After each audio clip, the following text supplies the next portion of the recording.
Hello. Is everyone able to hear me? I'm going to type in here. Are you able to hear me?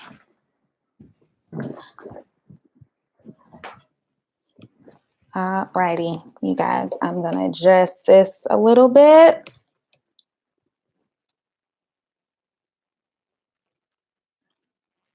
Yes. Okay. So we're able to hear me. So sorry. I'm late, y'all. I'm also going to set up Instagram live stream. I was having a little bit of technical difficulties. So that's why I'm a little bit tardy today. Thank you all so much for joining me. And I'm going to give 1 second. We're at 7:06. Yep. Thanks, Crystal. Yep. And thank you, Tanya, for your kind words. She says she's late, but I'm sure she's worth it. She's definitely worth it. So thank you so much. I am going to go ahead and start my Instagram as well. So if you guys are on YouTube, that's even better because the YouTube live stream can go on longer than the Instagram live stream. I'm limited on Instagram to only an hour. So that's why I kind of like to give myself a little bit more time on YouTube. So if you all were able to ask me a question in the when you signed up on Eventbrite, wonderful. I'm going to be referencing those questions. If you did not hear about this, or you didn't get a chance to register on Eventbrite, and maybe you got a text message from me, go ahead and comment in the comment section with any questions that you have as we're chatting. So kind of the agenda for this is just going to be me going through some of the different questions that you all have asked. And you might see me kind of looking up a little bit because I am on, let me cut that internet up. I am also on Instagram here. So hi folks on Instagram. I am doing my Boost Your Brand live stream here. So I'm also on YouTube. So you'll see me kind of looking back between both cameras. If you want to, this may cut out after an hour. So if you want to go ahead and join me on YouTube, go ahead. I'm over here. So you'll kind of see me looking up and down a little bit while we're chatting. So, and I was told I am able to be heard. So that is awesome. If you are at some point not able to hear me, please let me know. As you can see, I have this mic here, so I'll make sure that it is situated so you all can hear me a little bit better. So first, I'll start with introducing myself. If this is your first live stream with me or your first time joining me, I am Angel Mills. I'm a brand strategist. I am located in the Metro Atlanta area, and I have my own business, Angel Mills Brand Strategy, where I work with small business owners, helping them to design strong brands through services, education, and coaching. So that includes, I do some freelance services, which you can find listed on my website at angelmillsbrandstrategy.com. And I also do education and coaching. So things like this, I do, educational courses, in-person workshops. So some of you may have joined me if you live in Metro Atlanta for an in-person workshop in 2019. I also do one-on-one coaching. So some of you may have done one-on-one coaching with me, and that's how you heard about this webinar today. And then, of course, I also do monthly events in Metro Atlanta as well. So that's a little bit of what I will be talking about with you today. I run a meetup group called Atlanta Business Strategy Meetup, and our meetup is based in Metro Atlanta, and we have business owners from all over the city come out once a month to network and learn more about different aspects of running a business. So the past couple of months, we've done our monthly meetups. Our first meetup of the year was about learning about taxes. So if you all had a chance to join us for that, we also have a live stream. I can put the link in for that. So sorry, guys, I'm just trying to, yes, I had, so I don't know if I'm pronouncing your name correctly. Is it Tamanika? Is it Tamanika? But yeah, yep. So I had those events at Bronner Brothers Way. So maybe you've come to one of my events before.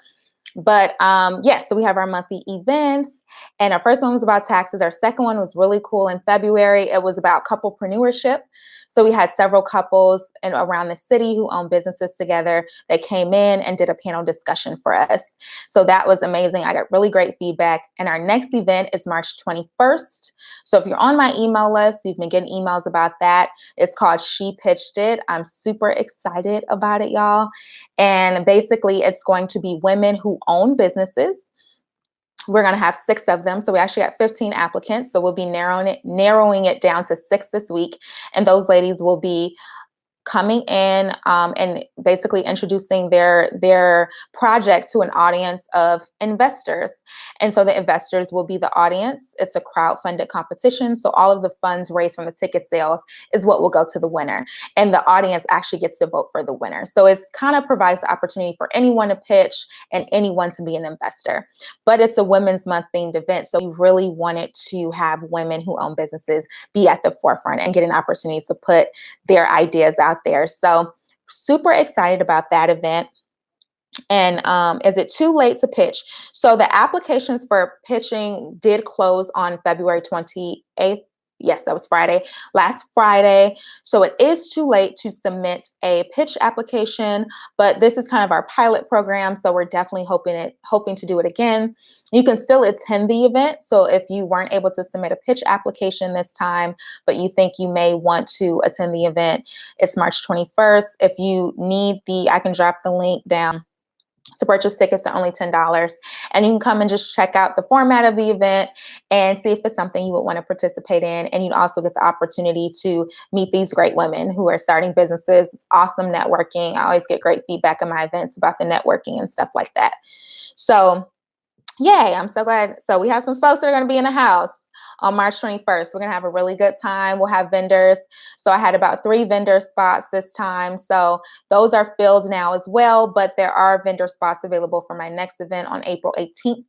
So just let me know. If you can email me at angel@angelmillsbrandstrategy.com, or just shoot me a comment on either the live stream on YouTube or Instagram, and I will go ahead and send you the link for that as well if you're interested in vending. So it's going to be a really great event, guys. I'm looking forward to it. It's supporting women. So all good stuff, all good stuff. And I think I want to bring my light up a little bit, guys, so y'all can see me. So I was talking about all those events and kind of rattling all that information off, because that is kind of the basis of what we're going to talk about today: how you boost your brand using free events. And so I've been hosting free events in Metro Atlanta for the past probably 13 months now. And I've probably hosted around 10, 12 events in the city. I've only been here going on 3 years. So not long, but it's been an amazing way to kind of, as I'm moving to a new city, to like really get my feet planted, meet some great people, meet some great potential clients, meet some great clients, and to kind of expand my business and my personal brand. And of course, my contact list. So that's kind of the basis of what we're going to be talking about today. And so I host a number of workshops, educational workshops, as well as in-person networking events that I kind of just talked about with the Atlanta Business Strategy Meetup. And through doing that, I've been able to build my contact list, which includes emails and phone numbers, to over 1,000 people. And so that's been a great way for me. You'll get texts from me, you'll get emails from me. It's a great way for me to just kind of keep in touch with the people that are in my network and in my ecosystem and have expressed interest in the things that I do. And it's also a great way to convert those folks into sales later, whether it be for my digital products or for future classes or coaching and things like that I have. So I kind of took out some of the questions that I saw. So when you registered on Eventbrite, there were several questions that people asked.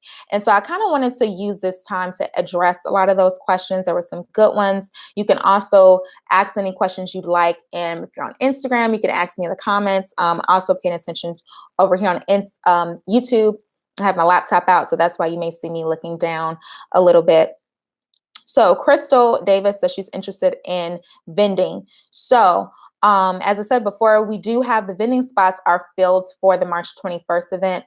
I do have some spaces open for our April 18th event, and that is on a Saturday, I believe the 3rd Saturday of the month. So we do have 3 spots available for that. And so that event is called Learn How to Plan Events Like a Pro. I have a colleague of mine who's going to be hosting that, coaching us, or basically doing the presentation for us for that particular event. Her name is Khadija Nuruddin. she'll be doing that one. So if you are interested in vending, I can shoot that information over. If Crystal, if I have your email, I'll try to look for it and I can shoot that information over to you about vending for our April event. So let's get started on the questions. I'm going to check and make sure I don't have any in either of my chats. Awesome. So basically what I asked was, what questions do you want me to address during the masterclass? So the first one I have is getting attendees. How do you get attendees for your events? That's a very good question. So I have a book. If you joined me for my last webinar, I talked about a similar topic. This time I said specifically I would be focusing on Meetup and Eventbrite. And so that kind of is what makes this webinar different. I do have an ebook called How to Grow Your Contact List from 0 to 500 plus. So I do have a deal for it. It should be in the link of the description of this video if you're interested in purchasing that ebook, because it goes into even deeper detail than I'm able to go to in just this 1 hour about getting attendees for your event. But the basis of how I do that is 2 places.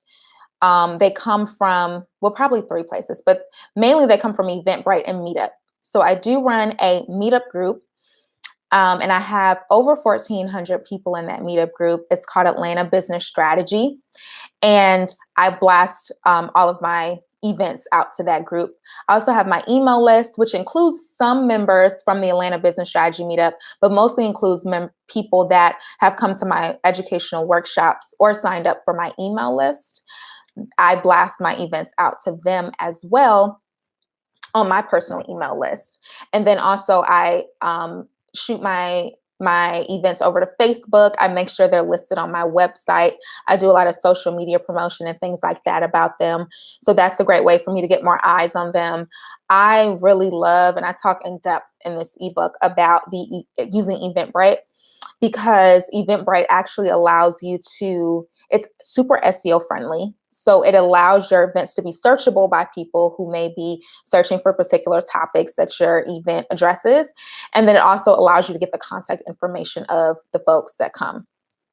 I also touch on in the ebook another platform I use called Gold Star, and it's very popular in Metro Atlanta. I'm really not sure how popular it is outside of Atlanta.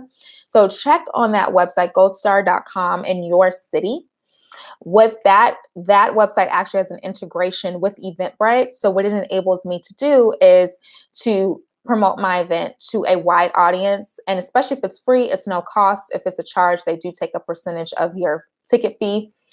And they'll push it also to Groupon as well. So I've gotten really great responses from people coming into my events who've seen it on Groupon or on Gold Star. Now, one of the downsides of using Gold Star is they don't give you the contact information of the person. So one thing I make sure to do at my events is if you signed up via Gold Star for my event, I make sure to get your information on site, because that's the only way I can stay in contact with you. Because again, Gold Star doesn't give you that information like Eventbrite. Eventbrite gives you all the contact information, but Gold Star doesn't.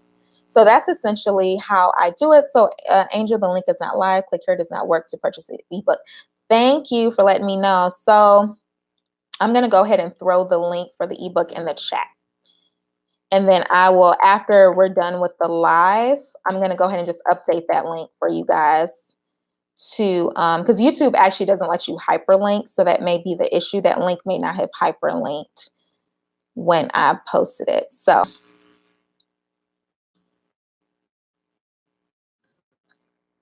purchase the ebook here. If you are on Instagram joining me and you're interested in the ebook, go ahead and shoot me a DM and I will send you the link for it. And let me see if I can pin to the top. That might be a Facebook feature. I don't know if I can do that on YouTube. But yeah, you guys, I just commented in the chat with the link for the ebook if you're interested in checking that out. So it's usually $20 and it's on sale now for $12.47. So, and it's pretty informative. It's pretty short. Like, it's a great guide to use while you're creating your events, because I go in a lot of detail about like the back end of Eventbrite, which is kind of hard to talk about kind of over live. So I talk about, some of the different features I use. I also talk a little bit about Gold Star as well. So next question, What costs should be considered for this business? What are the 3 top ways to market effectively? I think that definitely whatever marketing you can do, the question I ask myself before I kind of spend money marketing is, have I done all the free channels? Like, have I completely taken advantage of all the things that are available to me at no cost? And oftentimes I haven't. So I try to do that. So definitely, I kind of went over that before, some of the strategies I use. Once you have an email list, blasting your events out to that email list frequently. Now I have a weekly events email that goes out 1 to 2 times a week that kind of has all my events. So that's a great way to remind people. You do have to remind people of things because we're busy. We're constantly being bombarded with so many things online. So it's hard for people to remember events and things like that. So you want to be kind of not obnoxious, but you want to remind them what's going on, that you're having this event. I use text message as well. I don't think I talk too much about that. I do text out folks. If you register for my event today, you probably got a text from me. And if you register for my webinar I think it was January, I did that one, you got a text from me. So I do also text. So that's a great way, especially if you're doing a webinar or something, people can easily just click the link and go to wherever you want to take them. So I find text to be super important. I use a platform called Simple Text that it helps me do that. And let me make sure I have the name right. I'm just going to pull them up. Yes, simpletexting.com. And they have some very inexpensive ways that you can text out folks. Let me go back to this question. So yeah, I use Facebook, and I actually found on my most recent event, I have started asking people how they found out about my events. And a lot of people are finding out through Facebook. So Facebook has its own events platform. It also has an integration with Eventbrite where you can kind of automatically send your event over to Facebook, to your Facebook page. And so that's been really helpful for me, getting more eyes on it. That's kind of the way you want to think about it, is as many eyes as possible. And then, of course, I also do my social media posts on my personal pages, letting people know what I have going on as well. So a lot of people find out about it that way. I encourage people to comment or DM me so we can have a conversation. I think depending on the event, it might be worth it to do some sort of engagement on social. So something I recently did for She Pitched It, which is going to be March 21st, is I did kind of a live Q&A on Instagram. So folks were able to join me on Instagram, and I was able to explain a little bit more about the application process and the vendor applications and just kind of all of the different things that kind of go into this program, because it's not a common program. And I thought that would help explain it better. So there's always different things you can do online to help engage people before the event happens.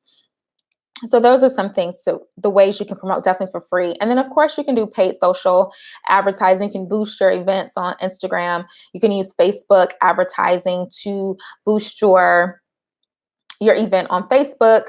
You can do some promotions and things like that that will boost them to Facebook and Instagram time. So it's definitely possible as well. You can use your local patch.com. I know that's popular in most states, Patch, and you can put for free your event on your local Patch.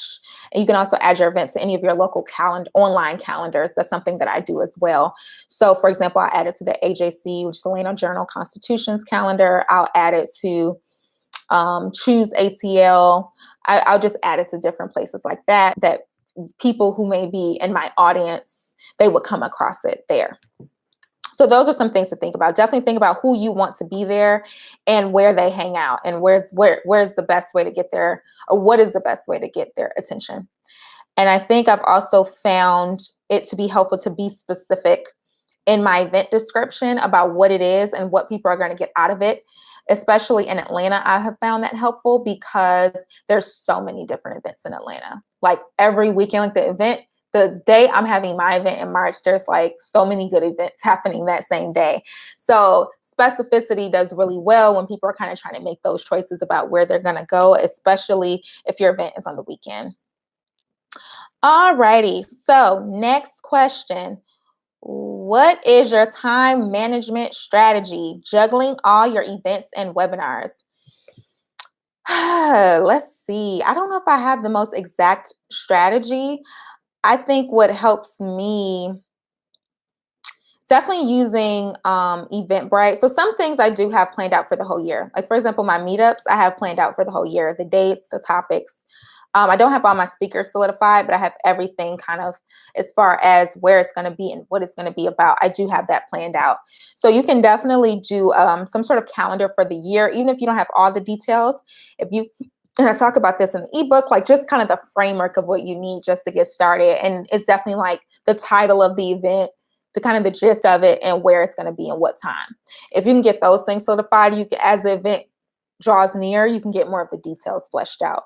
So that definitely helps. And I think when you're thinking about planning several events and you have a venue in mind, you want to work with that venue in advance to know even what dates are available to you. You kind of don't want to plan the events out and not know if you're going to be able to get a venue for it. You want to have that venue first and work with them to come up with your dates.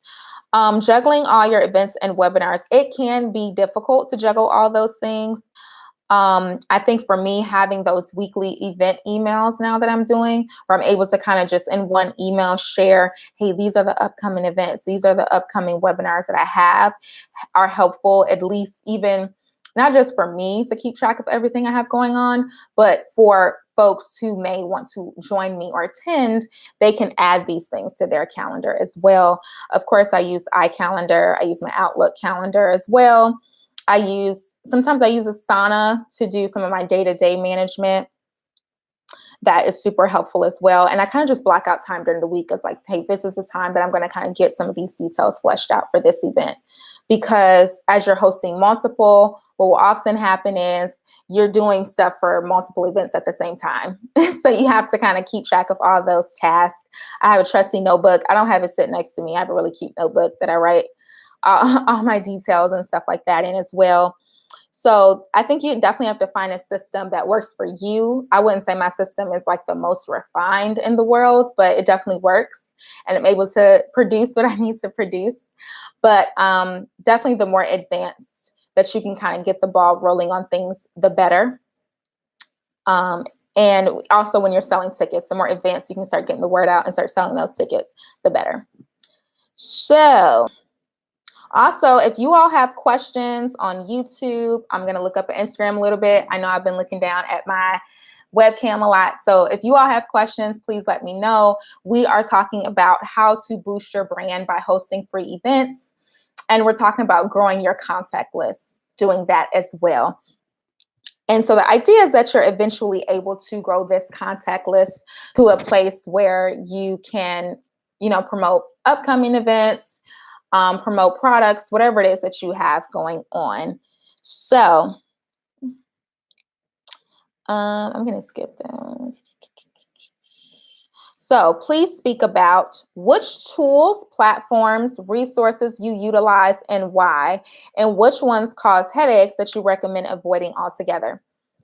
That's a very good question. So of course, as I said before, I'm a big fan of Meetup, Eventbrite, and I do like Gold Star. I think each platform has its good things and its not so great things. So I don't think it's necessary to use all of those platforms to promote an event. I definitely recommend Eventbrite very highly, but I do think that I have found with using all of those three primary platforms, I kind of have to do separate work to kind of get my event listing up and going on each event or on each platform. And I kind of need to monitor ticket sales and registrations on each platform, which can be kind of like not so fun and a lot of work. So I think they're working on a lot of different ways, and they have some third-party programs to kind of integrate those platforms together. But the integrations, to be honest, are not always the best, depending on what you are doing. So I don't have any that I would say avoid altogether. I definitely, of course, recommend using Eventbrite. I think with Gold Star, what I have found is that if I'm going to put my event on Gold Star, there is an integration between Eventbrite and Gold Star that is super easy to use, where you can shoot your event over to Gold Star. However, again, you don't get that contact information. And what will happen is you'll get all these kind of registrations into your Eventbrite from Gold Star, and they'll have like this purchase at Gold Star email, they won't have the person's contact information. So what I've realized is easier to post the event separately on Gold Star. So if you want to use Gold Star, I think it's a great platform, especially for free events. I really recommend using Gold Star for more so free events because they take out kind of a chunk of change if you're using them for paid. But for free, it's great because they do promote to Groupon, and a lot of people see your event on Groupon. Like, you get a lot of reach. But I would say do a completely separate listing that's not integrated with your Eventbrite, which I talk a little bit more. If you're not familiar with any of these things, it probably sounds like a foreign language, but I talk a little bit more about this in my ebook about separating those two platforms. Also with Meetup, it's something very similar. You don't get the contact information either. So I do find myself when I'm communicating, one thing a Meetup allows you to do that Gold Star doesn't is that at least through Meetup, you can communicate with the attendees. You just have to use Meetup's platform to do it. So I do have to find each time I'm sending an email to people who register on Eventbrite, I also have to send them an email on Meetup. So it's some work and some juggling. So those are some things you have to really think about. Do you have the capacity to kind of keep up with all of those things? Because they're not all streamlined. However, they're worth it because you get that reach. Like, the more platforms you're on, the more reach that you get. But again, it's just a lot of things to keep up with. So I guess long story short, to put that in a concise way, definitely do Eventbrite. Consider if Gold Star and Meetup and also potentially Facebook work for you as well. I don't think Facebook and Eventbrite integrate pretty well, so that doesn't take so much maintenance. It's actually just the Gold Star and the Meetup with the Eventbrite that's kind of a lot of work to keep up with. Okay, so technology for presentations. So technology for presentations. I'm not exactly sure what that question was referring to exactly. But maybe they're talking about technology in the spaces that you're using. That may have been the question. So I definitely think for most events, you're going to need some sort of technology and AV.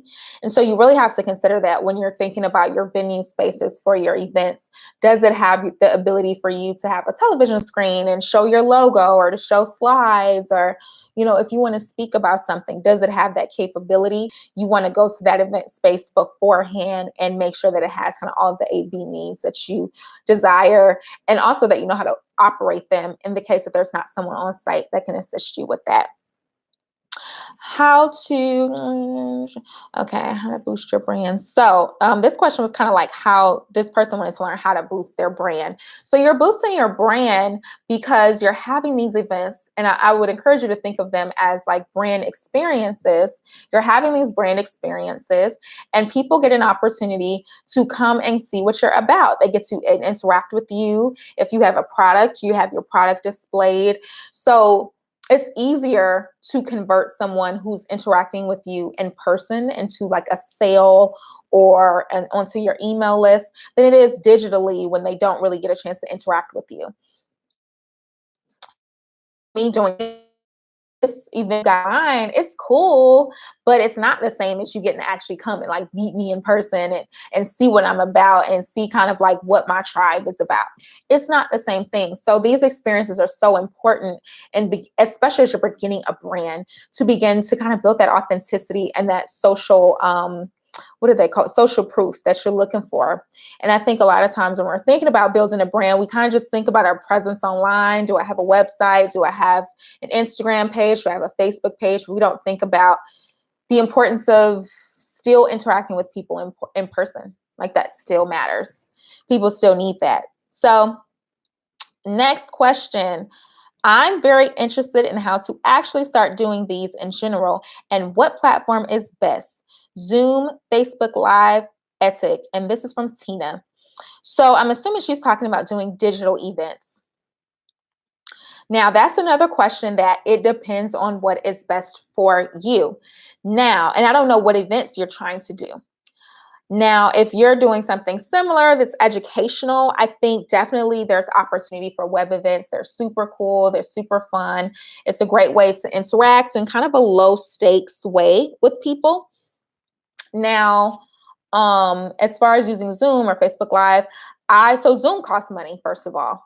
So that's something I would tell you to consider. Now, the Facebook Live, YouTube Live, Instagram Live, that doesn't cost money. So if you need to make a decision, if you're just starting out, you might want to consider that piece about what costs money versus what does not cost money.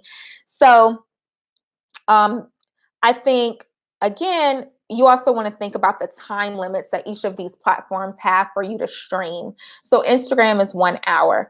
Facebook, I think, is 3 hours. YouTube might be, I actually don't know how long YouTube is, to be honest. And I feel like I've had Facebook cut out on me after 2 hours. So I don't know how long Instagram. Instagram gives you quite a bit of, or not Instagram, excuse me, YouTube gives you quite a bit of time.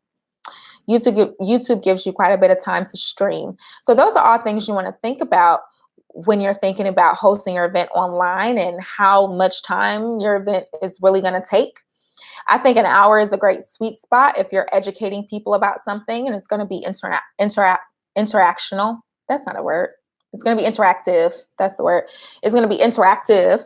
Then, an hour is a really great amount of time. But if you're thinking about something longer, depending on what you're doing, you have to kind of take that into consideration with the platforms. You want to think about the actual people, the ages of the people you're trying to reach. How technologically savvy are they?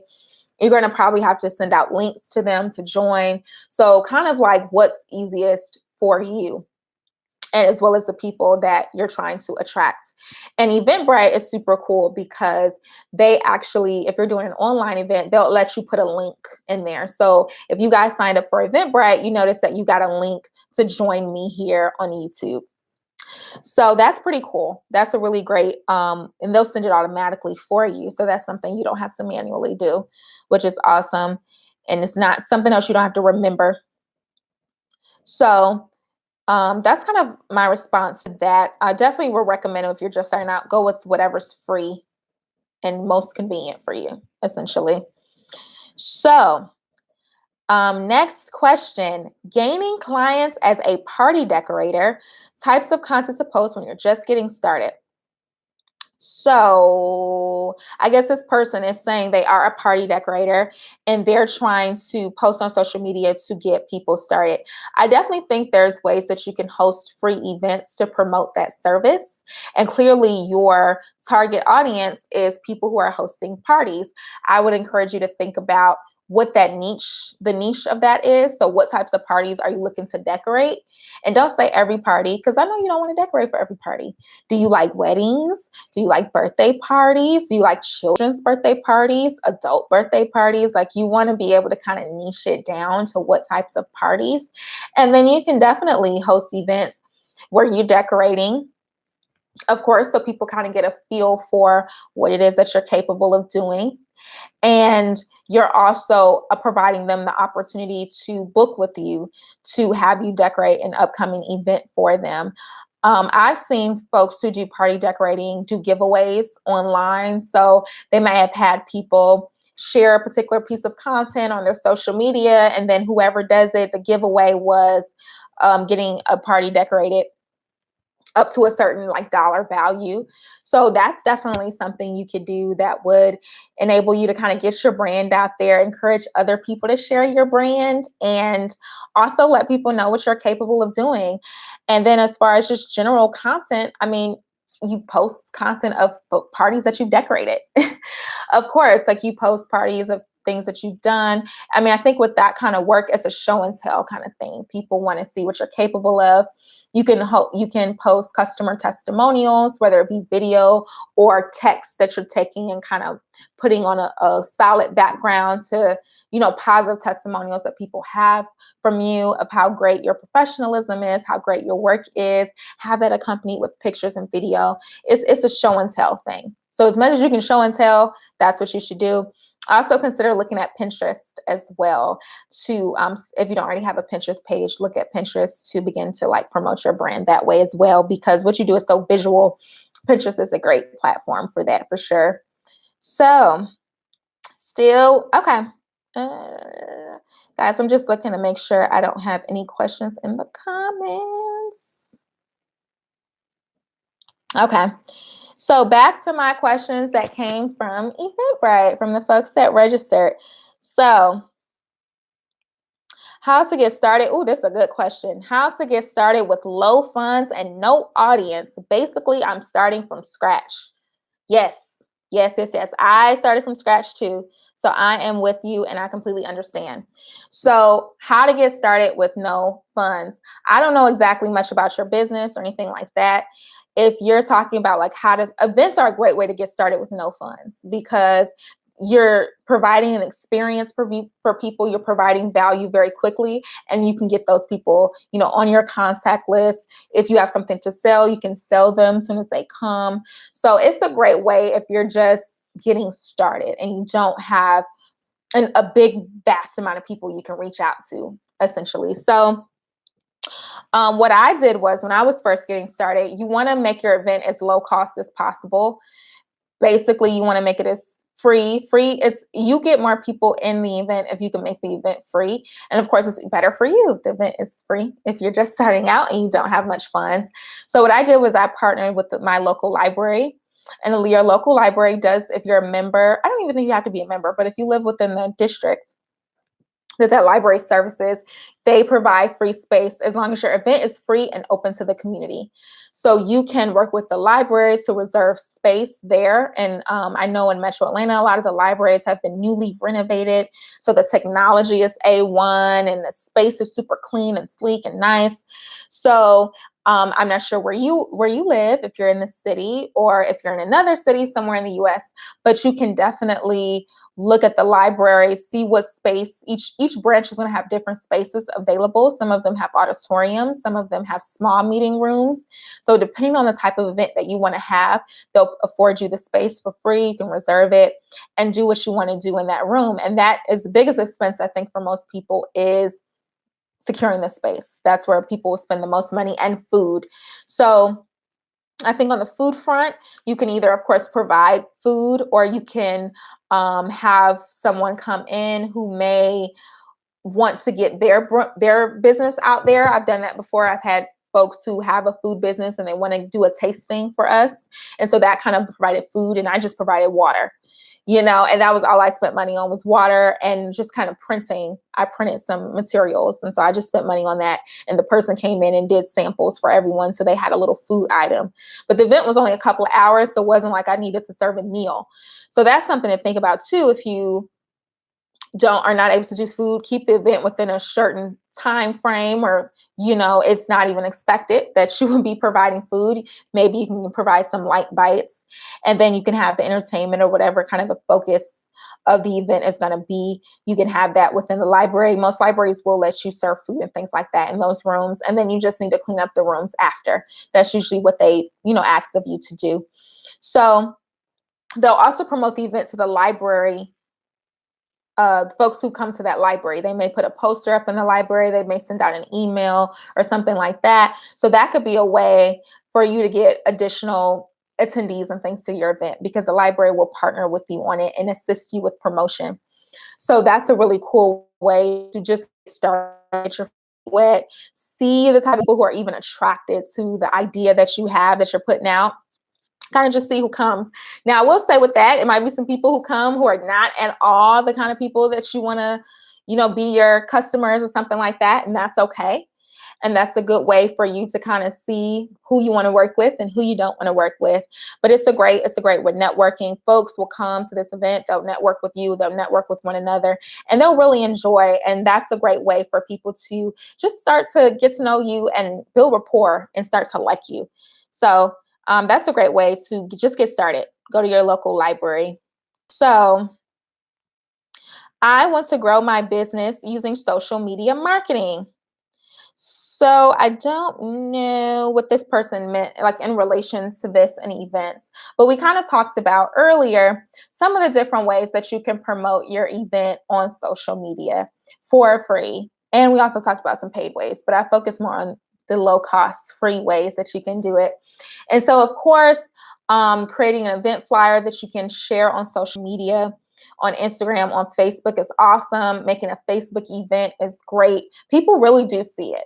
Like, people really do see it. I was surprised at how many people told me that they actually came across my event via Facebook because I didn't think that was where I got any traction. But just adding that question to my Eventbrite form helped me to kind of see, okay, Facebook is like, I'm getting something there.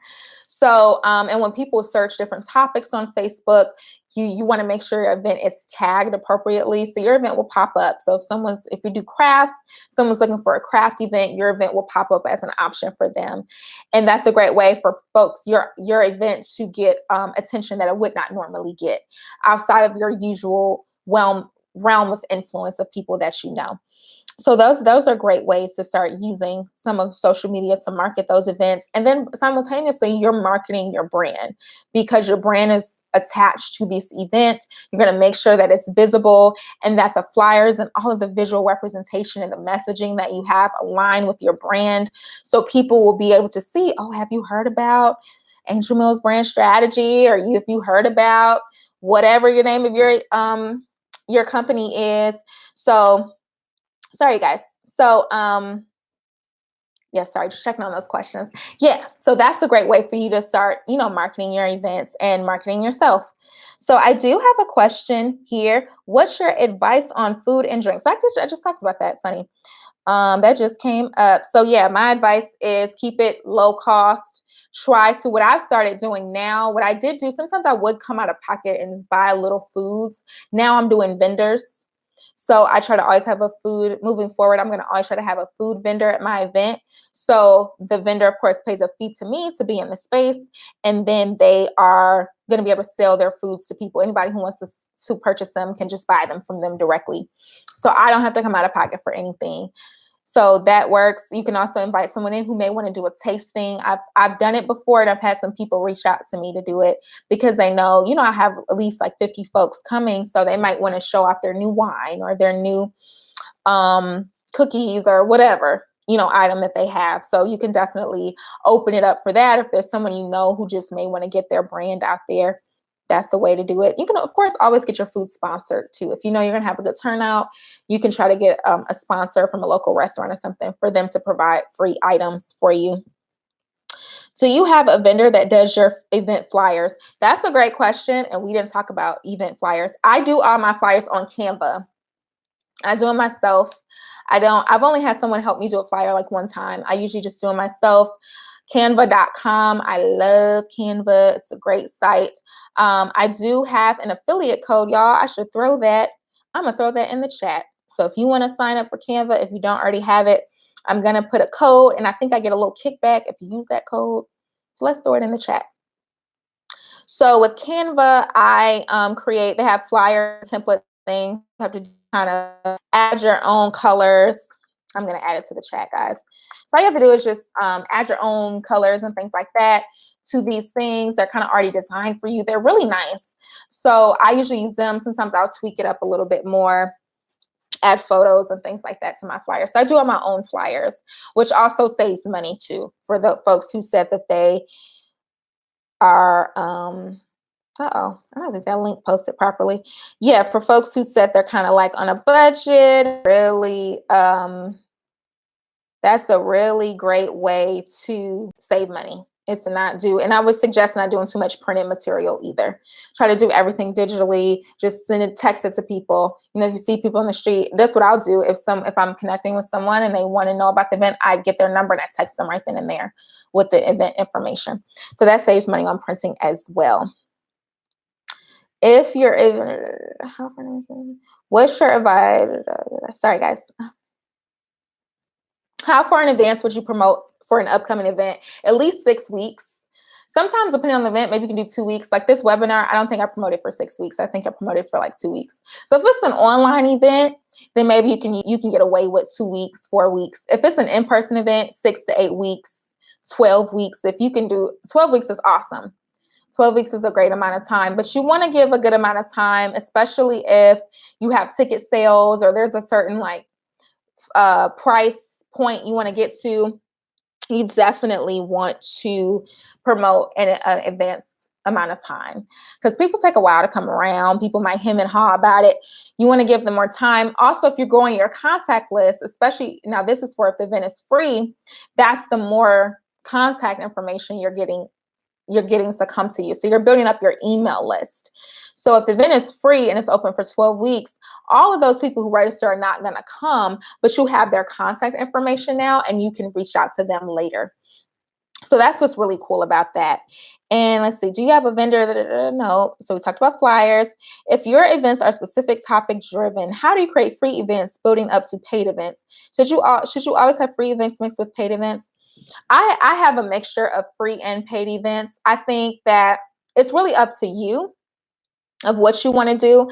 I think if you do have a desire to build income from these events, then there's different ways you can do it by having the event free to attendees.